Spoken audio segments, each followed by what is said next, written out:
وخاتم النبيين وعلى آله وأصحابه أجمعين ومن تبعهم بإحسان ودعا بدعوته إلى يوم الدين. أما بعد فأعوذ بالله من الشيطان الرجيم. بسم الله الرحمن الرحيم. كنتم خير أمة أخرجت للناس تأمرون بالمعروف وتنهون عن المنكر وتؤمنون بالله. میرے بزرگوں بھائیوں، اللہ کا بہت احسان و کرم ہے کہ اللہ تعالیٰ نے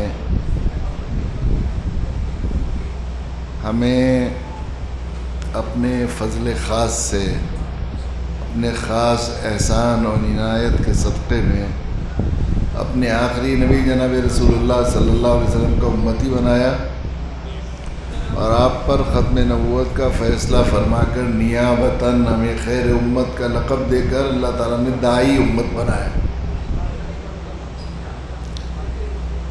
اور باقی ساری دوسری قوموں کو اور دوسرے مذاہب کے لوگوں کو ہمارا مدعو بنایا.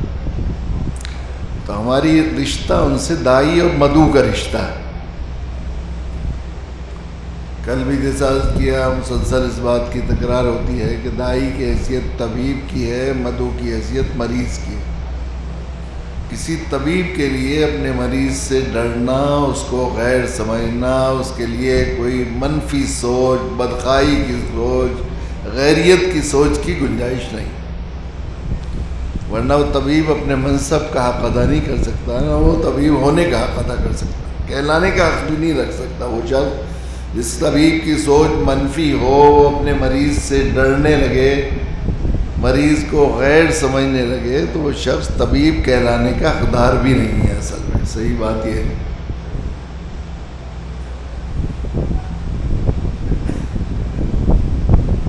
داعی کی حیثیت ایک تاجر کی بھی ہوتی ہے.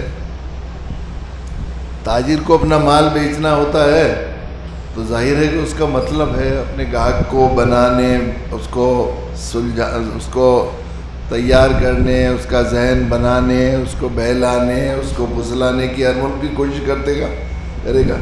اگر اپنے گاہک کو بدکا دے گا تاجر تو پھر وہ تجارت نہیں کر سکے گا. کسی تاجر کو، عجیب ہم تاجر ہیں، یہ بات عجیب ہے، کسی تاجر کو آپ نے نہیں دیکھا ہوگا کہ اگر کوئی گاہک اس کی دکان پر نہیں آتا یا کوئی سامان اس سے نہیں خریدتا، اس کی دکان سے لیتا نہیں، آ کر دیکھ کر چلا جاتا ہے، تو کبھی گاہک کو برا بھلا کہتا ہو، یہ نالائق طبیب کتنے، یہ جو ہے گاہک کتنے احمق ہیں، اسی کے یہاں مرے رہتے ہیں، میرے یہاں کبھی آتے نہیں ہیں، پاگل ہیں، مر جاؤ، یہ کرو وہ کرو. یہ ایسا کرتا ہے؟ کبھی نہیں کرتا.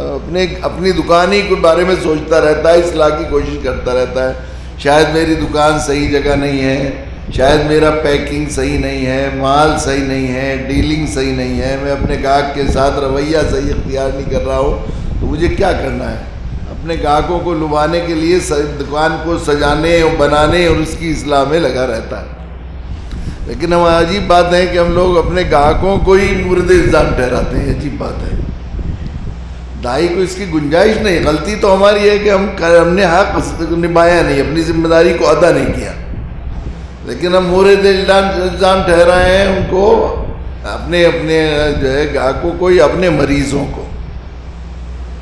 اصل میں بات یہ ہے کہ جب آدمی نٹھلا ہو، نکما ہو، جو اپنی ذمہ داری ادا نہیں کرتا، یہ اللہ کی سنت ہے کہ ان لوگوں کے مزاج میں اللہ تعالیٰ ان کی فکر نگیٹو بنا دیتے ہیں، منفی بنا دیتے ہیں. وہ دوسروں کو مورد الزام ٹھہراتے رہتے ہیں، انہوں نے کیا، ہم نے یہ نہیں کیا، وہ نہیں کیا.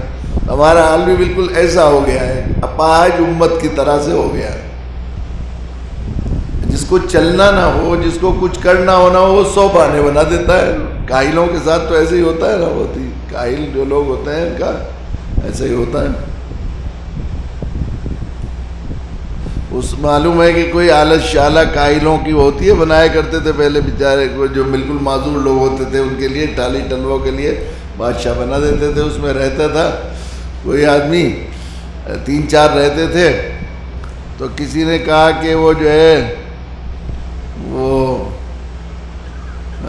ایک کاہل ہماری طرح کا تھا، وہ لیٹا ہوا تھا. اس نے کسی نے کہا ان میں سے ایک، کہہ رہے وہ دیکھو دودھ اوپر چھکے میں رکھ دیا کہ نہیں. کہنے لگے اس سے کہہ لے فلاں آدمی سے کہہ دے کہ چھینکے میں رکھ دے گا وہ. کہ اچھا ٹھیک ہے رکھ دیا. کہ اچھا اس پر ڈھکن ڈھک دیا کہ فلاں آدمی سے کہہ دے کہ وہ ڈھکن ڈھک دے گا. ارے تو مجھے کیوں پریشان کر رہا. پھر تیسرے کہا کہ دیکھو وہ بلی آ گئی شاید دودھ کو پڑ رہی ہے اس کو بھگا دے کہ فلاں سے کہہ دے بھگا دے گا. ان سے کہا کہ وہ جو ہے پھر اس نے کہا کہ ارے دروازہ بند کروا دیا کہ نہیں. کہنے لگے سارے کام تو مجھ سے ہی کہے گا کوئی اور بھی کرے گا. کیا کچھ نہیں اس نے, اس کو اس پر ٹال دیا, اس کو اس پر ٹال دیا, اور آخر میں کہہ رہا ہے کہ سارے کام تو ہم سے ہی کہے گا. ایسا حال ہمارا قائلی کا ہو گیا.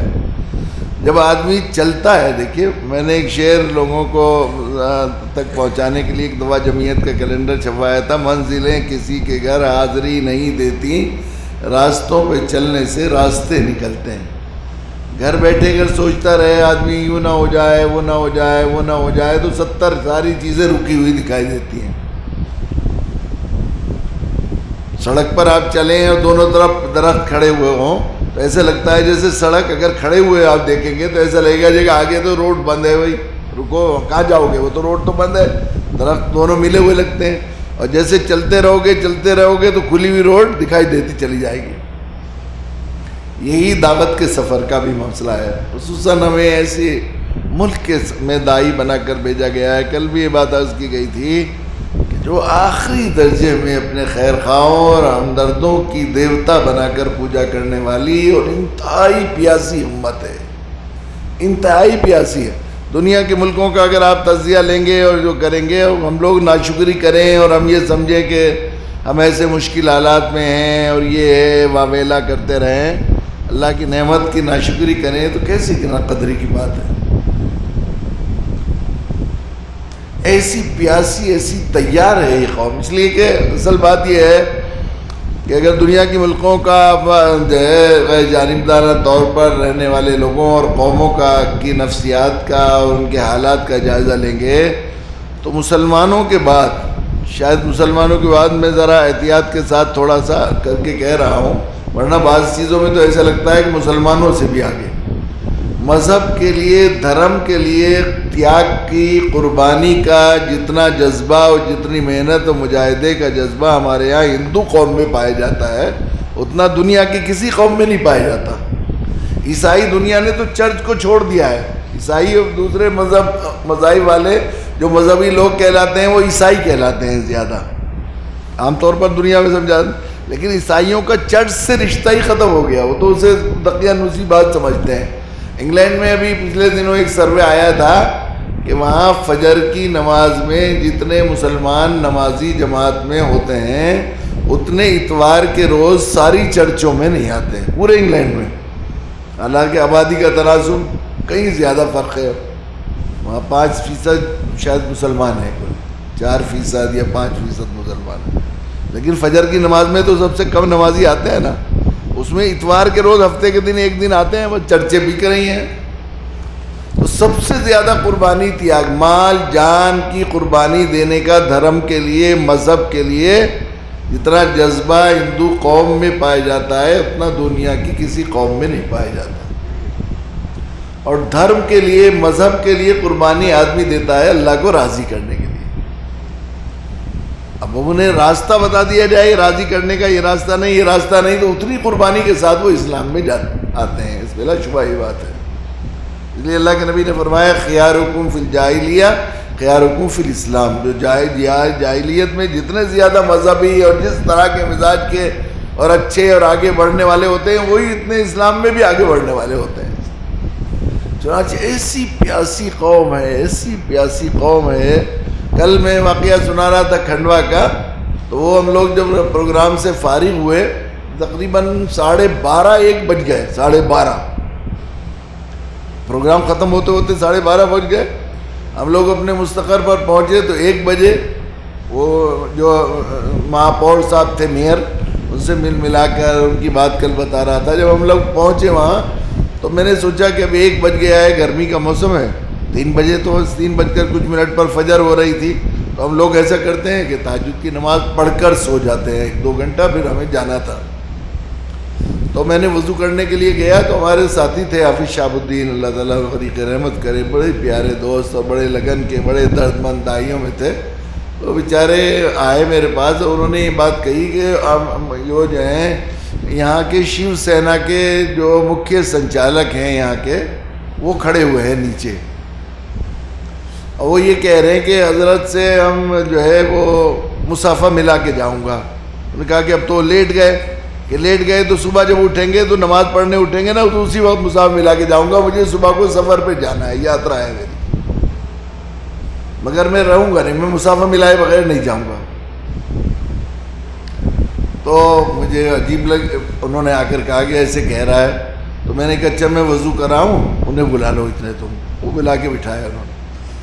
تو اس میں وہاں جو بات ہوئی تو میں نے بات یہ بھی کہی تھی کہ انسان کو کے اندر اللہ تعالیٰ نے بڑی خوبیاں پیدا کی ہیں. ان خوبیوں میں سے ایک یہ ہے کہ انسان احسان کا بندہ ہوتا ہے. ایک احسان کوئی کر دے ساری زندگی احسان مانتا ہے آدمی اور اس کا غلامی کرتا ہے، اس کو خوش کرنے کی کوشش کرتا ہے. تو وہ اللہ جس نے اتنے احسانات کیے، یہ احسان یہ احسان یہ احسان یہ احسان جو سر سے لے کر پاؤں تک اور آسمان کائنات کی چیزیں نعمتوں کے طور پر میں نے تفصیل سے کچھ ان کی ذکر کیا کہ اس اللہ کا ہمیں کتنا احسان ماننا چاہیے اور اس کے ساتھ ہمارا کیا معاملہ ہونا چاہیے، اس پر بات کی. تو وہ آئے اور آگے کہنے لگے مولانا صاحب جب ایسی عام سبھا میں آپ مالک سے ایسا جوڑ دیتے ہیں انسانوں کو، تو جب جو خصوصی درستی ڈالتے ہوں گے تو اس وقت کیسا کنیکشن جوڑ دیتے ہوں گے آپ. تو میں تو آپ سے جڑنے کے لیے آیا ہوں کہ میرا اس مالک سے بس ایک درستی مجھ پر ڈال دیجیے. مجھے صبح یاترا ضروری ہے، ایک مقدمہ ہے جس میں جانا ضروری ہوگا، ورنہ تو میرا ملزم گھر سے نکل نہیں پاتا. تو نماز کا وقت ہو رہا تھا، مغرب کا. ہم لوگ ایک سفر سے آ رہے تھے اور نماز پڑھنی تھی ہمیں، جماعت کا بالکل تیار تھی وہاں سے دہلی میں. تو میں نے کہا اب نماز کا وقت ہو رہا ہے تو میں نمبر دے دوں گا آپ کو کہ نہیں مجھے آپ سے ملنا ضروری ہے، اس لیے کہ میں کچھ آپ کے خاص حالات ہیں جن کو بتانا چاہتا ہوں اور میرے ساتھ ایسا مسئلہ ہو گیا ہے. میں نے کہا آپ نے کچھ اسلام کو اسٹڈی کیا ہے، کیسے کیا ہے کہ نہیں؟ صرف آپ کی کتاب پڑھی ہے، آپ کی امانت آپ کی سیوا میں، اسی سے میں نے اسلام قبول کر لیا. میں نے کہا اور کچھ نہیں ہے، آپ کو کسی سے ملے بھی نہیں، کچھ نہیں، اور کسی سے نہیں ملا، میں نہ کسی کے پاس کلمہ پڑھنے گیا، میں نے اسی کتاب ہی سے اسلام قبول کر لیا تھا. پھر کیا بات ہے، گھر میں نے وہ کیا، کوشش کی اور بہت آگے نماز وغیرہ سیکھنے کی کوشش کی. پھر نیٹ وغیرہ پر بہت سی چیزیں نماز پڑھنا شروع کر دی تھی، تو اس میں گھر میں ہمارے ساتھ پریشانی ہوئی، یہ ہوئی. بعد میں 2 دن بعد مجھے احمد آباد آنا تھا، تو کسی طرح وہ آفس سے چھٹی لے کر اور پھر آئے ملنے کے لیے. تو معلوم ہوا کہ انہوں نے آپ کی امانت کے علاوہ کوئی اور چیز نہیں پڑھی تھی.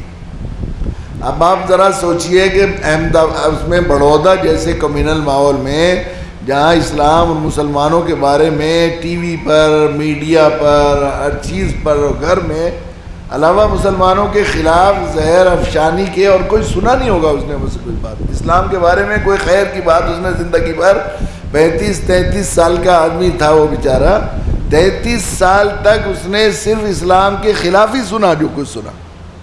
32 صفحوں کی کتاب زیادہ سے زیادہ آدھا گھنٹے میں پڑھ لی ہوگی اس نے، آدھے گھنٹے سے آدھے گھنٹے نہیں تو اور 35 منٹ میں پڑھ لی ہوگی 32 صفحوں کی کتاب.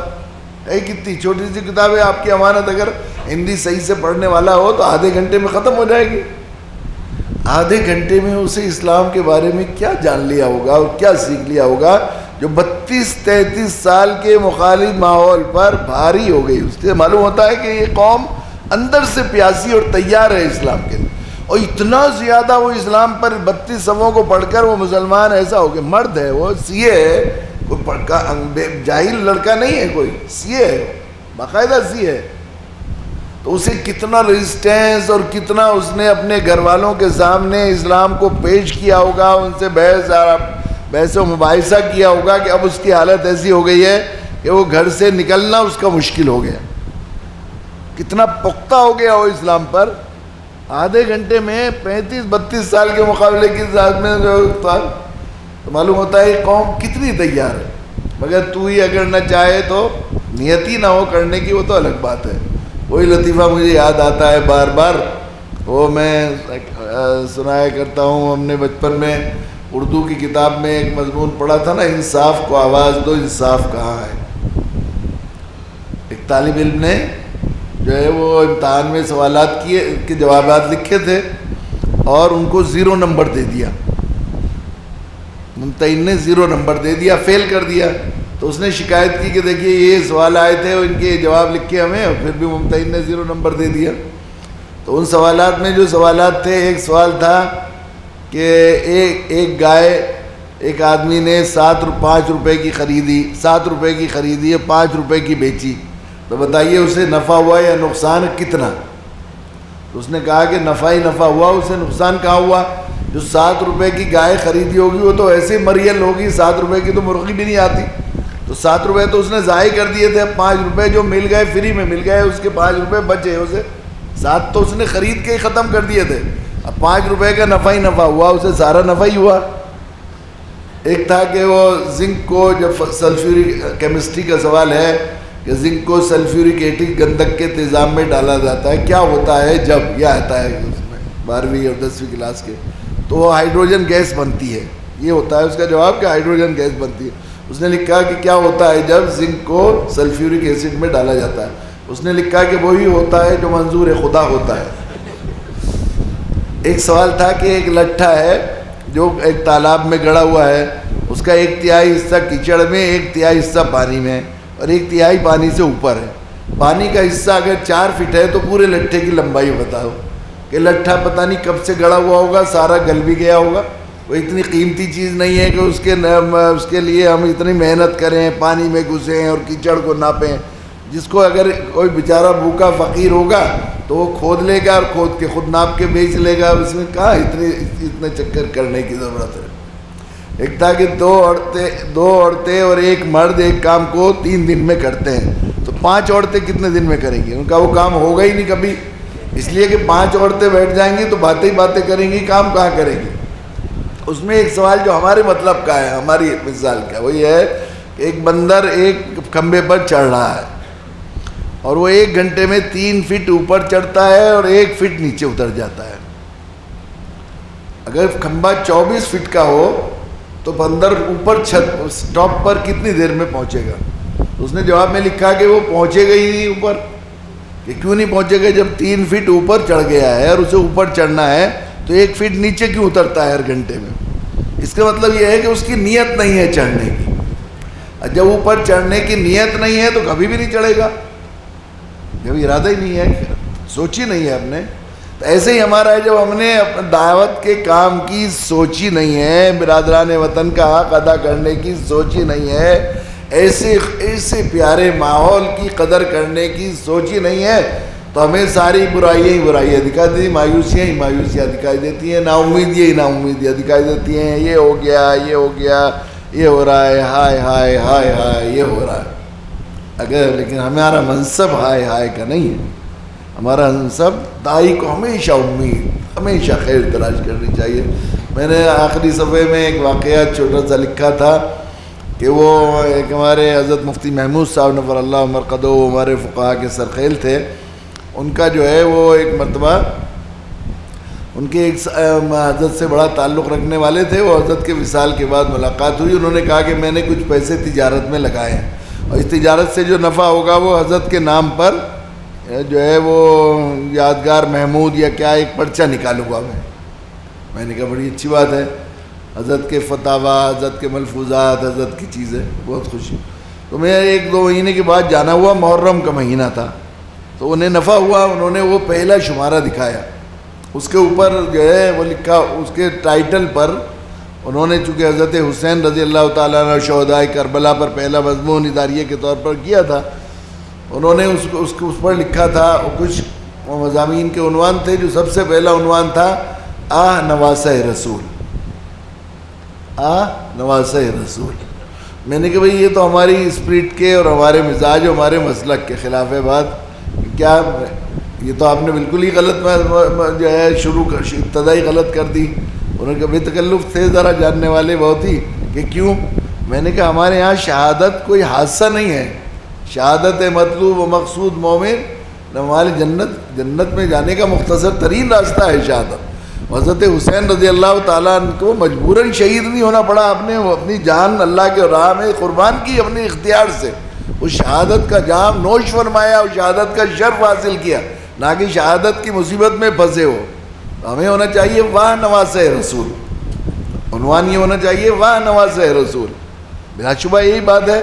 اب یہ جو نوحہ ہے شہادت پر، اور یہ تو اتنا سنتے ہیں. اللہ کے نبی صلی اللہ علیہ وسلم فرما رہے ہیں کہ میں اس بات کو پسند کرتا ہوں اللہ کی راہ میں شہید کیا جاؤں، پھر زندہ کیا جاؤں، پھر شہید کیا جاؤں، پھر زندہ کیا جاؤں، پھر شہید کیا جاؤں.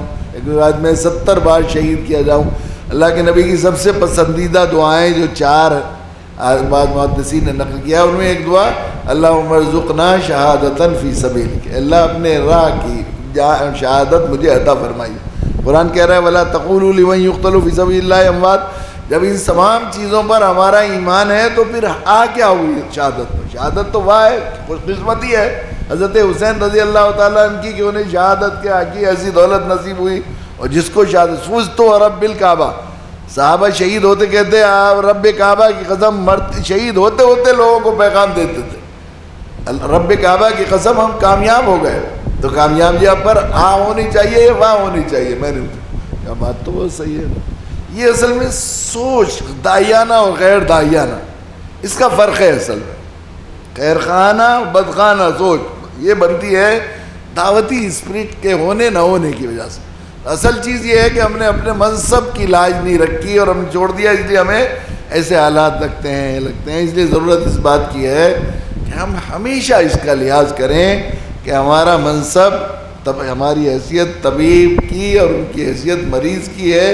ہماری ذمہ داری ان کے ساتھ خیر خواہی کی ہے، ان کی فکر کرنے کی ہے، درد مندی کے ساتھ ان کو دوزخ سے بچانے کی فکر کی ہے. جب اس اسپرٹ کے ساتھ ہم ہندوستان کو دیکھیں گے اور اپنے ملک کے حالات کو دیکھیں گے تو الحمدللہ کی تسبیح اور ہر وقت سجدے میں پڑھنے کو دل چاہے گا کہ اللہ آپ نے کیسا ملک اور ملک کے کیسے حالات ہمیں عطا فرمائے.